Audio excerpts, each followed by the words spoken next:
MP கீழே வர்றது எதுவாக இருந்தாலும் உங்களுக்கு நான் உழைக்க தயாரா இருக்கிறேன். என் கண் முன்னாடி வந்து பட்டாசு தொழிற்சாலை இந்த புஷ்வானம் பண்ற மெட்டீரியல்லாம் இங்க பாக்குறேன். நான் இங்க சிவகாசியில பட்டாசு தொழிற்சாலை நம்பிதான் பல குடும்பங்கள் இருக்கு. எனக்கு இந்த பேரியம் நைட்ரேட் வராது முடியாதனால நம்ம பட்டாசு தொழிற்சாலை கொஞ்சம் பின்தங்கி இருக்கு. நிச்சயம் உங்கள் குரலாக என் குரல் பாராளுமன்றத்தில் நிச்சயம் ஒலிக்கும்.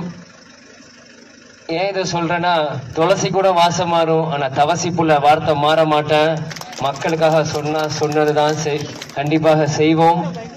இன்னைக்கு 2026 தான் எங்களுடைய இலக்கு. அதுதான் இந்த கூட்டணி அமைச்சிருக்கோம். ஆனா 2024 இந்த தேர்தல் ஒரு துவக்கம். இதுல இருந்து மக்களாக நீங்கள் அஇஅதிமுக தேமுதிக கூட்டணிக்கு இந்த தேர்தலில் முரசத்தில் வாக்குகளை கொடுக்கணும் நான் தாழ்மையோட கேட்டிருக்கேன். ஏன்னா அண்ணன் நிறைய இந்த தொகுதி மக்களுக்கு செஞ்சிருக்காங்க. மீண்டும் அண்ணன் அதே மாதிரி பழைய அமைச்சர் வந்து மக்களுக்கு நல்லது செய்யணும். அவர் கூட துணையா இருந்து நாங்களும் அவர் உழைக்க தயாரா இருக்கிறோம். இன்னைக்கு இருக்க திமுக காங்கிரஸ் அரசு இந்த தேர்தலில் காசு கொடுத்து ஜெயிச்சலான்னு ஒரு குருட்டு நம்பிக்கையில இருக்காங்க. ரொம்ப நாள் 2 வருஷம் முன்னாடி தான் உங்களுக்கு இங்க நீங்க ஓட்டு போட்டீங்க. இப்பவே நீங்க உங்க குறைகள் எல்லாமே சொல்லிட்டு இருக்கீங்க. பழைய அண்ணன் பண்ணது எல்லாமே இன்னும் இருக்குன்றீங்க. ஆனா திமுக எதுவுமே பண்ணலன்றீங்க. அப்ப உங்களுக்கு மக்கள் நீங்கள் தெளிவாக இருக்கிறீங்க, இதுல இருந்து எனக்கு தெரியுது. அதனால எல்லாருமே கொட்டு முரசுக்கு இந்த தேர்தலில் வாக்குகளை கொடுக்கணும்னு கேட்டுக்கிறேன். கடுமையான வெயில், நல்லா சுருக்கமா முடிச்சுக்கிறேன். எல்லாருமே கொட்டு முரசு போடுங்க.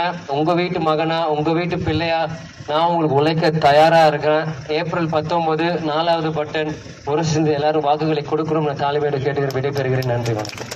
நாங்க வைஸ் சேர்மன் வர்றதுக்கு முன்னாடி ராதாகிருஷ்ணன் காலனிக்காரங்க நீங்க எங்க போய் தண்ணி எடுத்தீங்கன்னு தெரியுமா? கல்லு அண்ணா காலையும் சேர்ந்தா சொல்றேன். எந்த காலையில் என்ன இருந்துச்சு? ஒரு புத்தனி டேங்க் கூட கிடையாது. பைப் இருந்துச்சு, அது இருந்துச்சு. பூரா தள்ளு வண்டில எங்கிட்ட கம்மா பக்கம் போகணும், அங்கிட்டு போனோம். எங்கிட்ட போய் அந்த குடம் என்ன கூட பிளாஸ்டிக் குடத்தை பூரா வரிசையா 10 குடத்தை வச்சு 4 ஒம்பளையால தள்ளிட்டு வருவீங்க 4 மணிக்கு. அந்த நிலைமை இப்ப இருக்கா? அதெல்லாம் மாத்துறது அண்ணாதிமுக ஆட்சி. தாமிரபரணி தண்ணீரை கொண்டு வந்தது அண்ணாதிமுக ஆட்சி. நாங்க தான். நீ தண்ணி ஓரளவுக்கா தண்ணி கிடைக்கிறது, அது காரணம் நாங்க தான். இப்ப ஏதாவது கொடுத்துருக்காங்க திமுக ஒண்ணும் கிடையாது. முட்டாய் கொடுத்து ஏமாத்துறாங்க. சீனி சக்கரை சித்தப்பா ஏற்றெளி நக்கப்பானுங்க. அதான் ஓடிட்டு சக்கரை சொன்னா இனிக்குமா? கையில கொடுத்து வாயில கூட தான் இனிக்கும். உண்டா இல்லையா? அதனால நாங்க சக்கரை எடுத்து உங்கள்கிட்ட கொடுப்போம். நீங்க சாப்பிட்டு பார்த்து இனிக்குதா கசக்குதான்னு சொல்லுங்க. இந்த பகுதி மக்களுக்கு எல்லா பகுதி தெருவுல, ஒரு ஊர்ல, ஒரு தெருவுல ஒரு நாட்டாமை யாரு, முன்னாள் நாட்டாமை யாரு, இளைஞர் சபை யாரு, ஊர் தலைவர் யாரு, எல்லாம் எங்களுக்கு தெரியும். என்ன பிரச்சனைங்கிறது எங்களுக்கு புரியும். அதெல்லாம் வந்து கொஞ்சம் கூட கேப் ஆயிடுச்சுன்னா காரணம் ஆட்சி மாறிடுச்சு. இப்ப தேர்தல் வந்திருக்கு. இந்த தேர்தலில் சரியான ஒரு பாடத்தை திமுகவுக்கு போட்டுங்க. தம்பி விஜய பிரபாகர் அவர்களை ஒட்டு முரசினத்துல ஓட்டு போட்டு வெற்றி பெற செய்யுங்க. நீங்க எல்லாத்தையும் நைட்ல உட்காந்து பேசுங்க. கோயில் வாசல்ல பேசுங்க. சமுதாய தலைவர்கள் 2 பேர் வந்திருக்கீங்க, அவங்க எல்லாம் பேசுங்க. தம்பிக்கு ஓட்டு போட சொல்லுங்க.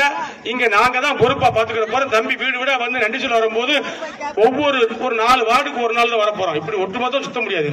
இன்னும் 14 நாள் தான் இருக்கு பாருங்க. இப்ப வீட்டுக்கு போய் சாப்பிட்டு குடிச்சோட பழைய வீடு போகணும் கிராமங்களுக்கு.